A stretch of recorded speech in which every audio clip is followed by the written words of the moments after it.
지금부터 내가 해주는 얘기 들어주겠니?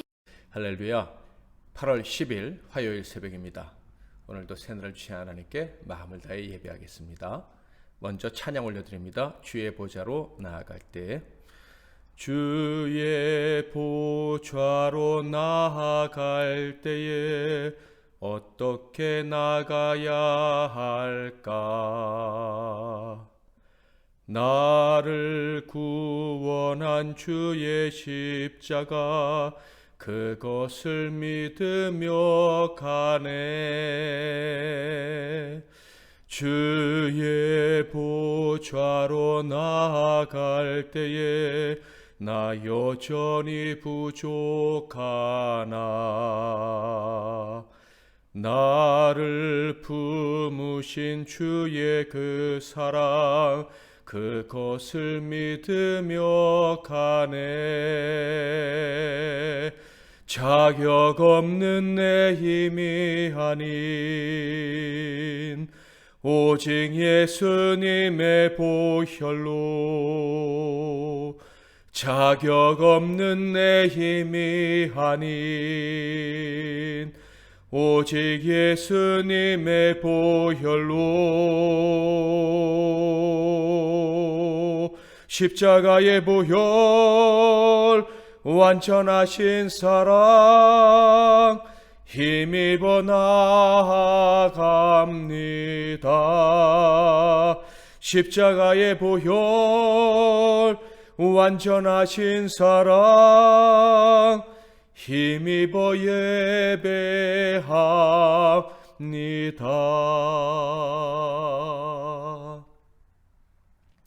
오늘 하나님께서 주신 은혜의 말씀은 구약성경 이사야 44장 1절과 2절 말씀이 되겠습니다. 이사야 44장 1절과 2절을 봉독해 드리겠습니다. 나의 종 야곱, 내가 택한 이스라엘아, 이제 들으라. 너를 만들고 너를 모태에서부터 지어낸 너를 도와줄 여호와가 이같이 말하노라. 나의 종 야곱, 내가 택한 여수르나 두려워하지 말라. 아멘. 오늘은 다시 여수른이란 제목으로 하나님의 말씀을 상고하겠습니다. 리셋이란 말을 영어 단어를 들어보셨을 거예요. 컴퓨터가 느려지는 경우 모든 프로그램들을 완전히 다시 지우고 다시 세팅할 때 리셋이라는 말을 사용합니다. 핸드폰이나 전자제품 같은 것들을 문제가 있을 때 처음 상태로 다시 되돌려서 새 것처럼 다시 사용을 하려 할 때 리셋을 한다, 이렇게 말합니다. 최근 코로나19가 발생하면서 미래학자들 사이에서 그레이트 리셋이라는 단어가 유행하고 있습니다. 초기에는 아주 많이 강조가 됐었는데 요새는 좀 뜸한 것 같긴 하지만 이 그레이트 리셋이라는 단어는 여전히 지지를 얻고 있습니다. 거대한 초기화 이렇게 말할 수 있겠는데요.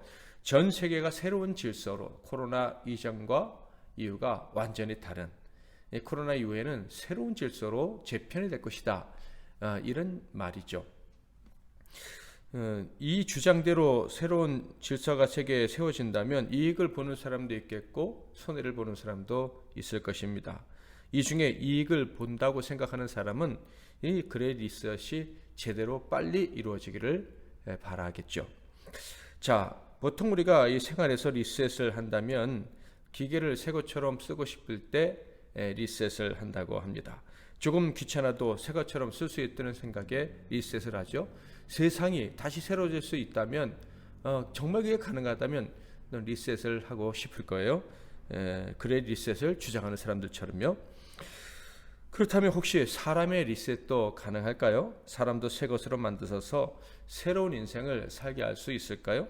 아마 거의 대부분의 사람들은 한 번 이상 내 인생을 리셋하고 싶다라는 생각을 해봤을 것이다 라는 생각을 해봅니다. 과거의 모든 실수들, 지은 죄악들, 그리고 잘못된 선택과 그 결과들, 이런 것들을 다 지우고 다시 한번 인생을 살아보고 싶다라는 상상, 그것들을 사람이라면 다 한 번 이상쯤 해보았을 것이다 라고 생각을 합니다. 자, 그렇다면 이스라엘 사람들은 이런 생각을 해봤을까요? 그들은 하나님께서 특별히 택하신 민족입니다. 그들은 하나님의 택함을 받고 하나님을 유일한 신으로 믿고 섬기며 살기로 한 사람들입니다. 그들의 그 믿음 그리고 그 선택은요, 그들에게 엄청난 복을 가져다 주었습니다.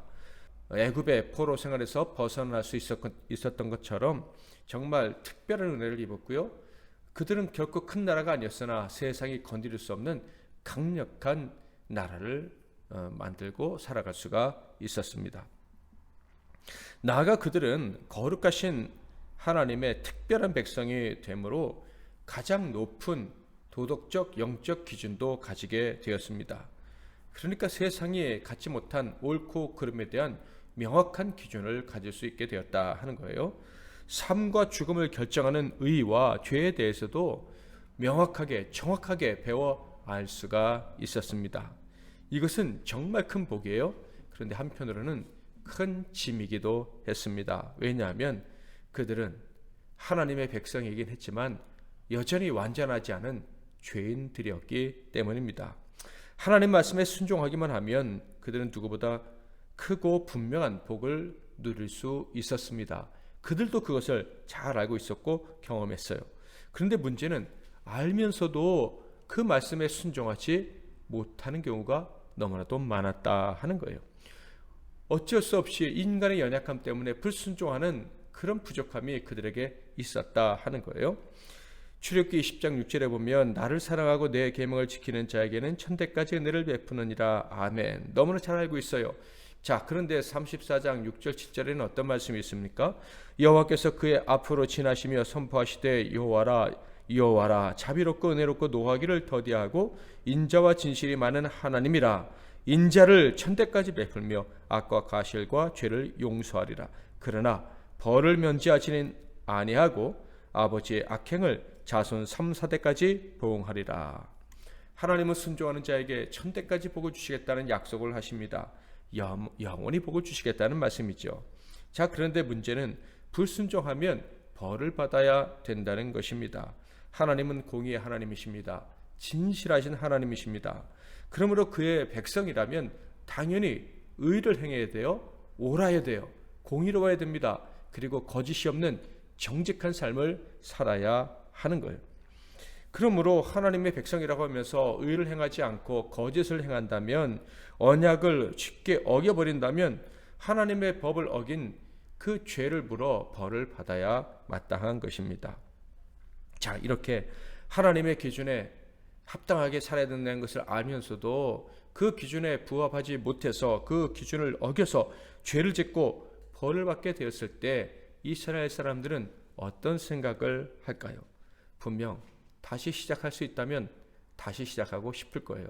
불순종했던 그 과거를 없애버릴 수만 있다면 없애버리고 다시 순종하는 사람으로 살아서 하나님의 복을 예전처럼 많이 마음껏 누리고 살고 싶다라는 생각을 할 것입니다. 그들은 정말 보이는 세상만 바꾸는 것이 아니라 그들의 마음까지 완전히 바꾸는 그런 삶을 상상을 했을 거예요. 물론 나라가 망하고 포로가 되는 이 벌까지 받은 기가 막힌 상황 속에서는 이런 생각은 헛된 꿈이라고 생각을 했겠죠. 그들의 마음이 바뀌고 환경이 바뀐다. 이것은 이미 끝났다라는 생각을 했을 것 같습니다. 자, 그런데 성경에는 아주 놀라운 말씀이 있습니다. 특별히 이사야 40장부터 시작되는 하나님 말씀은 참으로 놀랍습니다. 40장에서 어떤 말씀이 나옵니까? 하나님께서 세우신 인간 심판자가 인간의 가장 커다란 법정에서 우상 숭배자들을 처단하고 하나님 백성들을 구원할 것이다 라는 말씀이에요. 42장에는요 인간 심판자 고레스 왕이죠. 그를 뛰어넘는 여호와의 종, 그러니까 메시아 예수 그리스도께서 친히 오셔서 세상을 심판하시고 그 백성들을 구원하신다라는 말씀을 하십니다. 그런데 42장 끝에 보면 기가 막힌 말씀이 있어요. 그 놀라운 구원을 행하신 하나님의 뜻을 백성들이 믿지 않았다는 거예요. 그래서 그들은 구원의 기회를 놓치고 진노의 대상이 되고 말았다. 참으로 비참하고 절망스러운 상황으로 추락하게 되었다라는 말씀을 하고 있습니다. 읽어볼까요? 42장 23절에서 25절. 너희 중에 누가 이 일에 귀를 기울이겠느냐? 누가 뒤에 올 일을 삼가 듣겠느냐? 야곱이 탈취를 당하게 하신 자가 누구냐? 이스라엘을 약탈자들에게 넘기신 자가 누구냐? 여호와가 아니시냐? 우리가 그에게 범죄하였도다. 그들이 그의 길로 다니기를 원하지 아니하며 그의 교훈을 순종하지 아니하였도다. 그러므로 여호와께서 맹렬한 진노와 전쟁의 위력을 이스라엘에게 쏟아 부으심에 그 사방에서 불타오르나 깨닫지 못하며 몸이 타나 마음에 두지 아니하는도다. 하나님께서 구원을 선포해 주셨지만, 구원해 주실 것을 예언하셨지만 믿지 않아서 망하게 된다라는 말씀이에요. 그리고 나서 43장이 시작이 되는데 그 시작, 그 1절이 참으로 놀랍습니다. 읽어볼까요? 야곱아, 너를 창조하신 여호와께서 지금 말씀하시느니라. 이스라엘아, 너를 지으신 이가 말씀하시느니라. 너는 두려워하지 말라. 내가 너를 구속하였고 내가 너를 지명하여 불렀나니 너는 내 것이라. 우리말 성경은 야곱아 이렇게 시작되지만 히브리 성경은 그러나 이제라는 말씀으로 시작이 됩니다. 그러나라는 말은 어떤 뜻인지 아시죠? 앞에서 일어난 일이나 이야기에 대한 반대의 일, 반대의 이야기가 나온다는 것을 알려주는 것입니다. 그러므로 앞에서 이스라엘이 구원의 말씀을 거절해서 망하게 되었는데, 그러나 이제라는 말이 나왔으니까 망하게 되었는데 그러나 이제는 망하지 않는다라는 거예요. 저주받지 않는다라는 말씀이 나오겠구나 하는 것을 짐작하게 하는 것입니다. 맞습니다. 그러나 이제라는 말씀은요, 더 그레이트 리셋이라고 할 수 있어요. 완전히 새로운 재편성, 새로운 시작, 이렇게 표현할 수가 있겠습니다.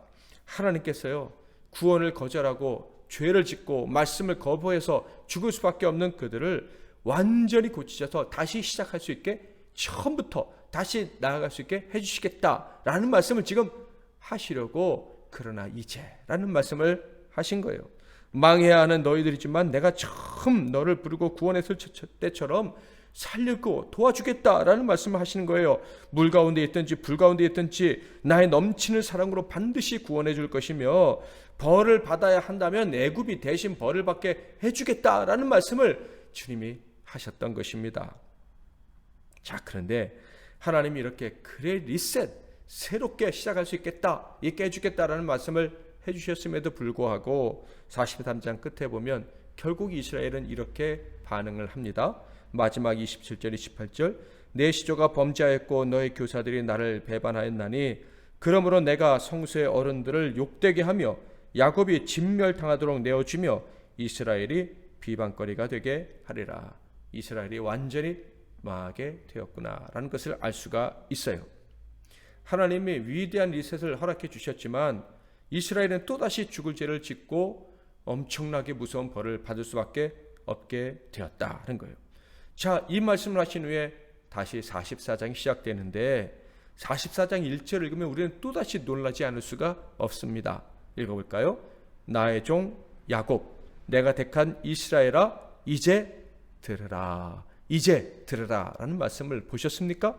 이 구절도 역시 그러나 이제라로 시작되는 문장이라는 것을 짐작을 하셨습니까? 맞습니다. 하나님께서 또다시 그의 리셋을 하시겠다라는 말씀을 하시는 거예요. 심지어 2절에는 아주 놀라운 말씀까지 하십니다.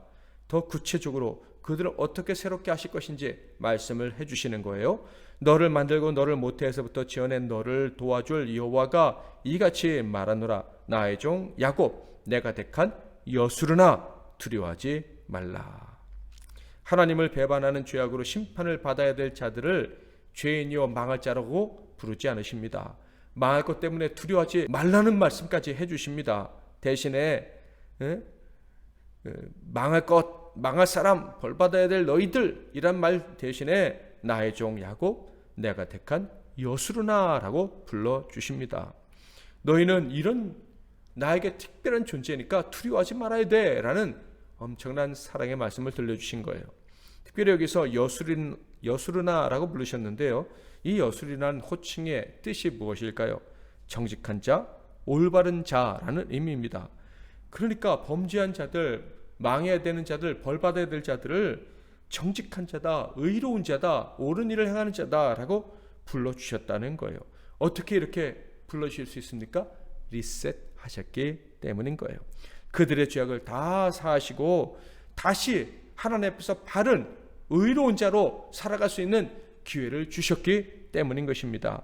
그래서 다시 야곱, 다시 여술은 이렇게 불러주신 거예요. 여러분 다 아시다시피 이 하나님의 뜻이 온전히 완성된 것은 바로 예수 그리스도의 십자가의 죽으심이었죠. 예수님이 십자가에서 죽으실 때 저와 여러분을 믿는 자들을 영원히 의롭고 영원히 정직한 자로 만들어 주셨습니다. 그래서 예수 믿는 사람들은요, 날마다 새롭게 살아갈 수가 있는 거예요. 날마다 우리의 죄를 용서하시니, 의롭지 못했던 오늘 하루의 죄를 주님이 또 용서하시니, 내일은 의롭게, 정직하지 못했던 오늘의 죄를 회개할 때 용서하시니 내일은 또 정직하게 살아갈 수가 있는 것입니다. 하나님의 은혜를 입고 다시 의롭고 정직한 자가 되어 매일 살아갈 수 있는 것이 바로 저와 여러분이 받은 은혜다.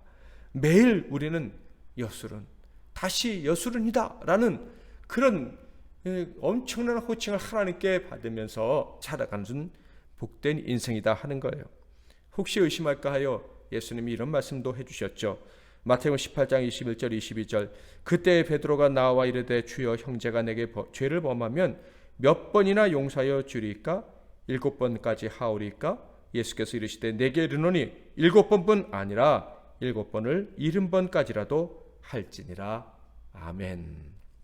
사랑하는 성도 여러분, 혹시 어제 하나님을 실망시켜서 드렸어도 예수님의 십자가의 은혜를 의지하는 저와 여러분은 주님께서 그 죄악을 다 씻어주심으로 하나님이 어제의 죄악을 기억지도 않으시고 우리를 다시 여수는이라 부르시면서 오늘 하루 하나님의 구원의 은총을 누리며 살게 하실 것입니다.